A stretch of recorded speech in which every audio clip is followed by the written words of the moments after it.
What is up, guys? Technicals Takers here, coming to you from the land of enhanced audio quality. Coming back from Lowe's, picked up a shelf and some MDF because I've got the Orange Storm Giga shipping in less than a month, and so I really don't have much room for it. Oh, I hate people.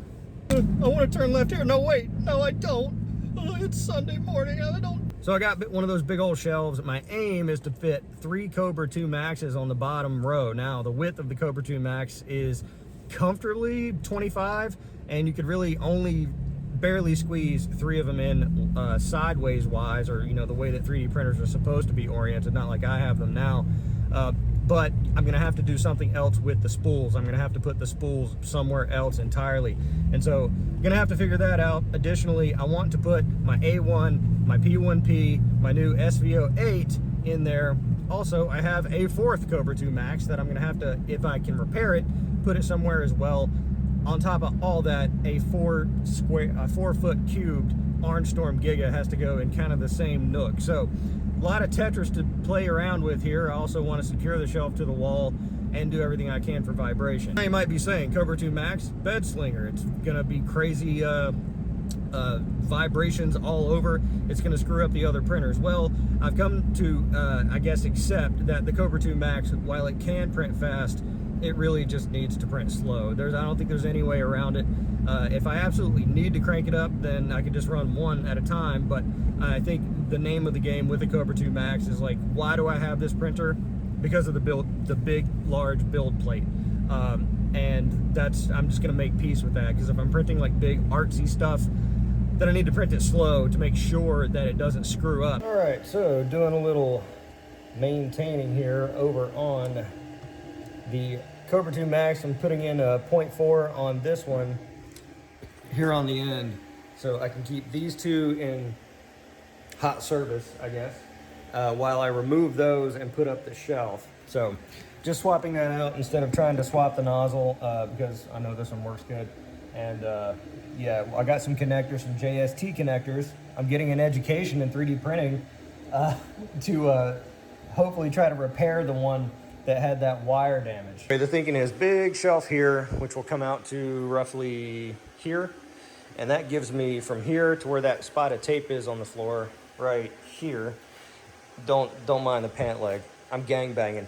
It gives me plenty of room between the Orange Storm Giga, where it'll be, and hopefully I can fit 3 Cobras on the bottom shelf, and then on the middle shelf I can have A1, P1P, SVO8, all on the same shelf. I was doing during the midday check of the 3D print operation. I'll throw it over to my future self tomorrow morning to see what's going on and how it all worked out. All right, so it's Monday morning. Let's check in on the 3D print operations. You can probably tell if you've been watching the channel, I am currently in the middle of a kind of a change up here. We went ahead and put that shelf in, and we're kind of fine tuning it in, kind of measuring things 1,600 different times to kind of see what is going to fit. And I think ultimately I'm just going to go ahead and put the board on there, put a couple Cobras on, kind of play with some different filament configurations to see what works, because the Cobras are so tall, I have to have a 30-inch height between the shelves just to make sure the gantry fits, and then I got to think about where the filament goes. So unfortunately, it doesn't look like I'm going to be able to fit 3 Cobras on one bottom shelf, but I should be able to fit 2 Cobras plus a Core XY printer. So if I can do those, then I could put maybe the A1 or maybe the P1P down there. The P1P might be good down there because it is enclosed with that voxel enclosure. I won't have to worry about dust and things like that. And then for this middle shelf, 1 Cobra plus the 2 other printers. Over here on active print duty, we have Cobra number 4, our best performer, getting kind of close to the end here on the top of the atomic bomb. Now this line here kind of gives me a little bit of a pause. That's where I did a filament change, and I didn't really even think about how much filament this is going to take. It's like at least like 1.5 spools, but hey, it's sunk cost at this point. And the print looks pretty good, so I'm going to keep letting it run. It's really just this line right here that kind of, it's not great, and that line doesn't continue around the rest of it, but all the details look okay, supports look okay. And so over here we've got our 2 Cobras. This is the one with the wiring issue.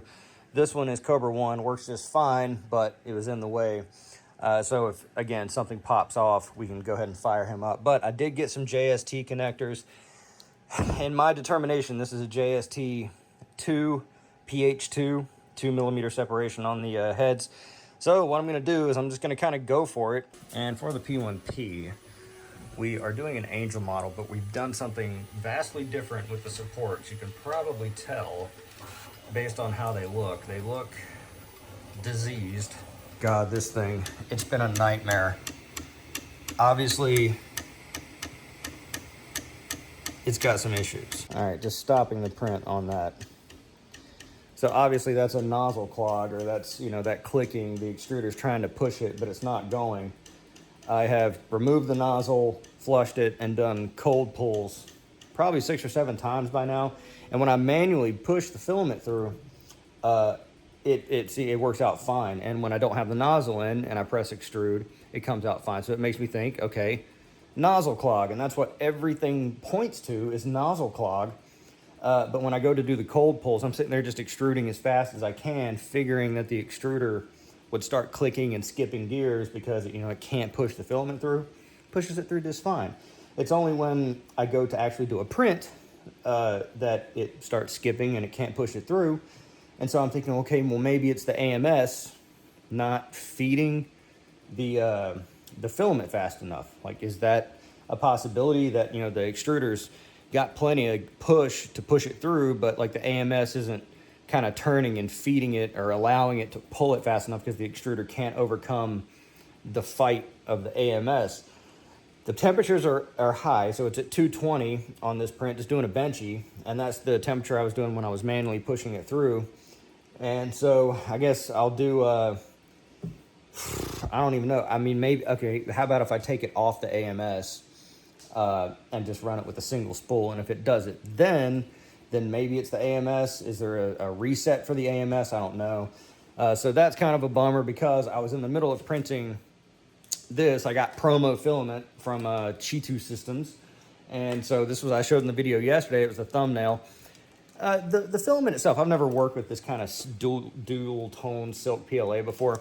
I don't know if it's supposed to kind of come out because it's, you know, kind of blue on this side and purple on this side. I thought it would be more blended because it's kind of lined up. It is a cool effect nonetheless. But maybe that's just because of the nature of the print. It's just kind of circular. It's not like a lot of back and forth, and maybe it's better for more complex models. But it was when I was printing that, I noticed I started hearing the skipping and noticing the print starting to screw up. And I'm like, okay, well, guess there's an issue there. So I don't know if I want to blame it on the filament. But clearly, I mean, all signs still point to a nozzle clog, but I've done so many cold pulls and whatnot. For, you know, just out of good practice, I went ahead and ordered another nozzle. And so I'll put the new nozzle in and run it. And if it clears the issue, then I'll say, okay, nozzle clog, it's fine. But if it keeps doing it, then I'll be like, okay, it's something with the motors, the AMS, what have you. It's not feeding it fast enough. So issue there. So lots of tinkering required today, and I understand. I get a lot of comments, and I admittedly I do bait these comments a little bit because, you know, again, I'm just being honest. I'm just kind of like shooting from the hip. I'm not trying to pander or anything like that.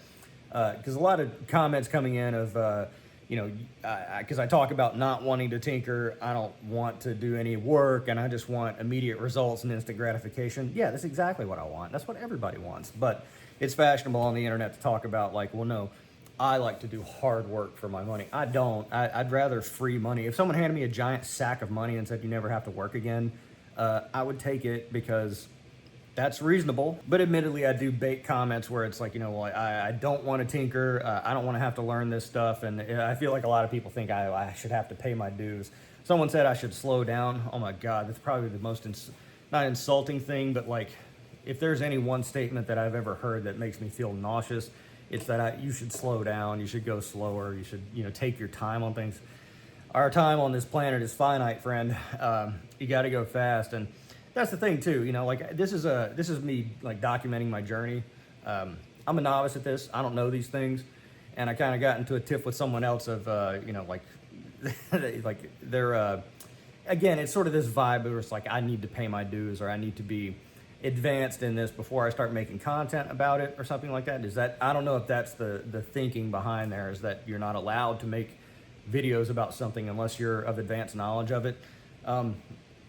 I can make videos about whatever I want. And I don't know if maybe perhaps the person's thinking that I'm embarrassing myself or I'm making myself look like a dumbass by putting this out there. Maybe that's your fear, and you're thinking like, oh, I wouldn't do that unless I was a genius, but I don't care. I already cut my teeth everywhere else, and this is just my experiment. Again, it's just my journey, and some people like to watch that process, and there's no guarantee it'll succeed. And like I was saying with someone else, is that ultimately, you give it a certain amount of time. I've done lots of different businessy projects, and I probably did not give them the time and attention that they really required to succeed. But ultimately, when I did kind of stop, I try to make that sort of a skill and not sort of fill myself with delusions of like, well, you just have to stick to it, because that's what everyone says. You have to stick to it, and eventually it'll pay off. Well, eventually there's a point where you've got to say, like, is it worth it to keep going? Because your time is valuable. You could be doing something else. And you determine, like, okay, well, this is a lot of labor, and this is the maximum potential reward. So is it worth continuing doing? A lot of people don't think in that context. It's like, well, I got to keep my nose to the grindstone because I've committed all this time already, versus just, I won't say giving up, but, making the determination that it's not worth it to keep going. And cutting your losses. So I'm keeping that in mind as I'm doing this. So there's certainly moments where it's discouraging, especially with some of the art prints, because again, more and more I'm finding, and a lot of people saying, is that you have to have post-production. Some of these character models, I feel like I could get to the point where a lot of them wouldn't need really any post-production, that I could stamp them out, put them in a box and ship them, as long as the price is right and there's some kind of appeal there. I think some people would buy it. Additionally, with large prints, again, that's because it's large, and so again, a lot of people saying, like, why are you messing with these big printers? They're crappy. Just get this printer or that printer, and all the printers that are being suggested are like 300 millimeter build plate. And I'm like, well, that puts me in the realm of everybody else, all the print nerds that know exactly how to tune the machines to get perfect results. And so at that point, it's like I'm going to be required to get those perfect results and put in all that time and mental energy into learning it just to compete with them, and they've already have established concepts. So again, I'm kind of exploring areas where there aren't many people, or maybe I can get some better results or some just good enough results to translate into sales. And so again, that's kind of, if it helps it sort of explain the concept and the mindset to anyone coming in who's curious. But again, I appreciate all the comments, both good and bad. It's engagement for engagement's sake. And here's the thing, media is a big part of this too, because eventually, I'm on track to be monetized within, because once you get to 4,000 watch hours and 1,000 subscribers, it takes probably a week or two for them to actually turn on your ads. But based on the views and based on the trajectory, it's a few $100s a month, and then maybe after a year, 1,000 a month or something like that. And so that's, a considerable amount that's just rolling in for basically me vlogging. There's no editing in these videos. There's no advanced sort of thing that I'm putting out there. I'm not doing tutorials or anything like that, because I'm not coming from a place of advanced knowledge. The only thing I can offer in terms of media is my day-to-day process and what's kind of just going on here. So if there are other people out there like me or hoping to kind of go down this path, maybe you can learn from my mistakes, or maybe you can just enjoy me watching me flounder in the process. Either way, I appreciate you being here and giving me your eyeballs for approximately 11 to 15 minutes every single day. Let me know what you want to see in the comments below. Give me some hate comments. Tell me how I'm doing wrong and how I'm a big idiot, because I love it, and so does the algorithm. Be sure to subscribe to the channel for more content like this. I'm The Technicals. See you next time.